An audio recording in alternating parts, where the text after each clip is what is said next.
सभी को सादर प्रणाम। आप सब कैसे हैं? हालांकि यूपी में चुनाव चल रहे हैं और दूसरा चरण हो चुका है। यूपी में चर्चा होनी चाहिए चुनाव की, लेकिन देखिए बहुत ही रणनीतिक तरीके से आप एक योजना के बद्ध तरीके से देख रहे होंगे। हिजाब हिजाब हिजाब, जिधर देखोगे हिजाब चल रहा है। कर्नाटक से शुरू हुआ, आज कई राज्यों में जाकर पहुंच चुका है। केवल इतनी सी बात कि कर्नाटक में वो भी क्लास के अंदर, ना कि विद्यालय के अंदर, ना कि प्रेयर के अंदर, ना कि विद्यालय के बाहर। केवल जब आप क्लास में अंदर हो तो तब वहां पे मना किया था। और कब मना किया था? इन घटना कब आ रही है? अब आ रही है। क्यों? आप सब जानते हैं यूपी में चुनाव चल रहा है, दूसरा चरण चल रहा है, अभी 4-5 चरण बाकी हैं। आपकी आज़ादी है, धार्मिक आज़ादी है, स्वतंत्रता है, आप जो चाहे पहने, जो चाहे ओढ़ें। लेकिन यदि आप मंदिर में जाएंगे तो आपको क्या होता है? टीका लगा के जाना है, वहाँ की आस्था के अनुसार जाना है। मैं गले में क्या पहनता हूँ ये मेरी आस्था है। यदि आप सोचिए सभी लोग धार्मिक आस्था के अनुरूप जाए तो हिंदू जो लोग हैं वो कैसे जाएंगे? मेरी तरह भगवा गमछा पहनेंगे, तिलक लगाएंगे, कालावा बांधेंगे और जाएंगे वो सब लोग।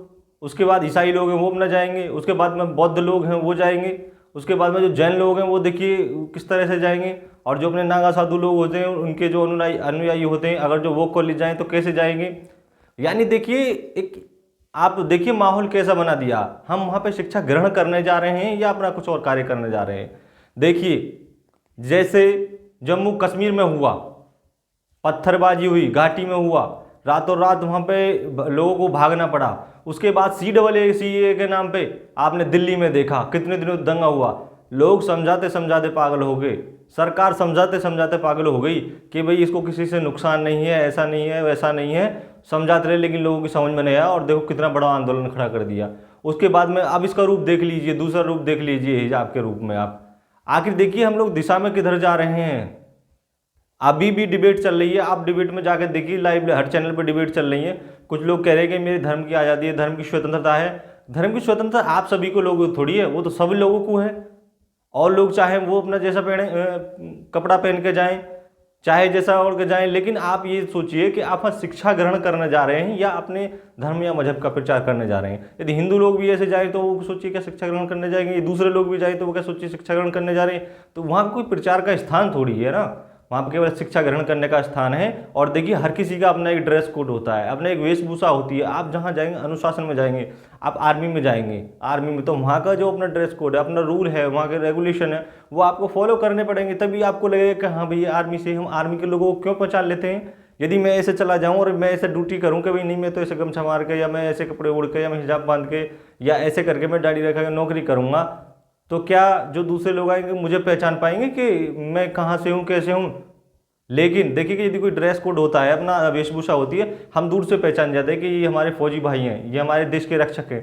आप देखिए पुलिस में भर्ती होंगे तो पुलिस में भर्ती होने के बाद वहाँ अपना कोई ड्रेस कोड नहीं है, वहाँ जो प्रशासन का कोड है वो हमको पहनना है।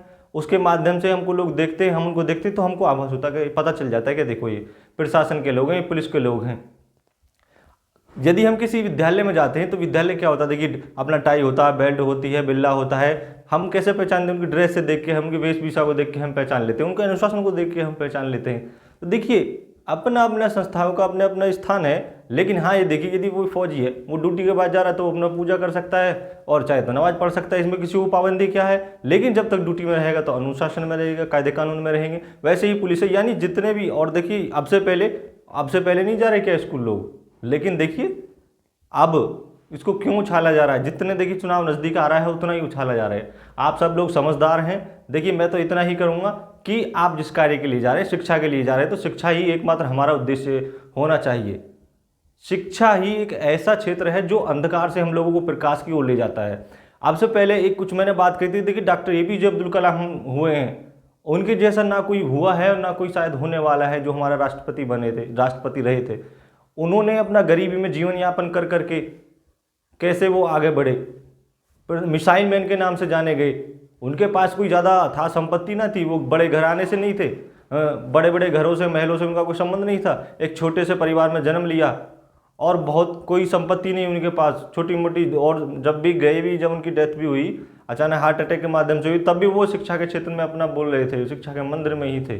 तो उनके पास गिने चुने तो कपड़े थे, लेकिन जीवन में उनसे कभी एक पत्रकार ने पूछा था कि आप जीवन में क्या बनना चाहोगे, तो उनका पहला ही उत्तर यही था कि मैं जीवन में शिक्षक बनना चाहूँगा। तो उन्होंने कहा था क्यों बनना चाहोगे? बोले शिक्षक ही एक ऐसा व्यक्तित्व है कि जो हीरे को पहचान सकता है, हीरे को निखार सकता है, उसकी काबिलियत को पहचान सकता है, उसके हुनर को निखार सकता है। उनसे हमको लोगों को कुछ सीखना चाहिए। तो हम शिक्षा माध्यम में जा रहे हैं, शिक्षा ग्रहण करने जा रहे हैं, अपने देश का नाम रोशन करें, देश के लिए काम करें, देश के लिए आगे बढ़ें, वैज्ञानिक बने, डॉक्टर बने, चिकित्सक बने, फालतू की चीज़ों में हम लोग ना पड़ें। देश के लिए कार्य करें, देशभक्ति भावना के साथ हम लोग कार्य करें। देश रहेगा तो हम रहेंगे। और ऐसी सब बातों को, मतभेदों को भूलते हुए हम देश के लिए कार्य करें, देश हित में कार्य करें। ऐसी सबसे मेरी अपेक्षा ही नहीं, आशा है। और इन शब्दों के साथ मैं अपनी वाणी को विराम देता हूँ। भारत माता की जय।